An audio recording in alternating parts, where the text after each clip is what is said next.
ታው ልወጣ ነው። ታው ኑ ወደ ጌታ ነግሬያለሁ። እኔ ኑ ብያለሁ። ኑ ነገ ዘመን ሲጨልም መከራ እንዲያፍ ገመገመ ሲመጣ እንዲ ሲያላ ከዛና ከዚህ ሲያላትማችሁ ዙሪያችሁ ፍቅር ስትቀዘቅዝ ምድር ሰማያዊ የሚያናግራችሁ ድምጻችሁ የራሳችሁን ድምፅ ሁላ ትፈሩታላችሁ። ይሄ ዘመን እየመጣ ቅርብ ነው። 5 ዓመት 4 ዓመት ነው የቀሩ። ትንቢት አይደለም እየተናገርኩ ያለሁት፣ እውነቱን ነው እየተናገርኩ ያለሁት። ምድር ላይ ዓለም ላይ ምን እየተካሄደ እንደሆነ ነው እየተናገርኩ ያለሁት።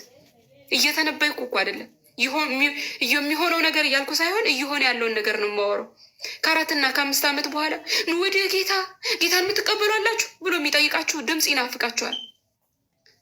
ምክንያቱም ዲጂታል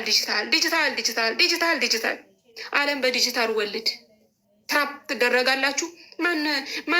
ማን ነው አውጥቶ ስለ ጌታ እንድትመሰክር ፍቃድ የሚሰጥ? አርፈ ትቀመጣታለህ። ኃጢአትን ኃጢአት ብለህ እንድትናገር ማንም አይፈቅድልህም።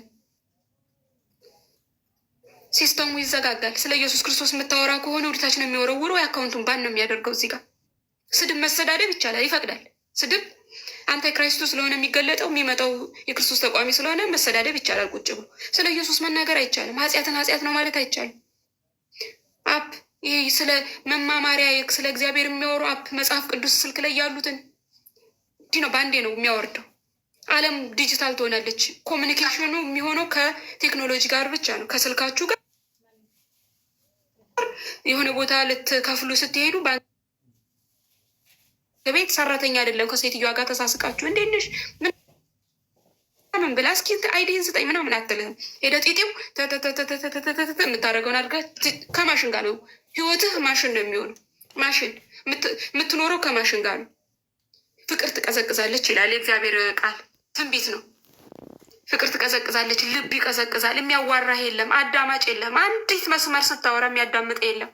ስትለፈልፍ ብቻህን የራስህ ድምፅ ራሱ ሰውና ሰው መዋደዱን ያቆማል። መለየት ይቀራል። ሰልፊሽ ወርልድ ነው እየተመሰረተ የሚመጣው።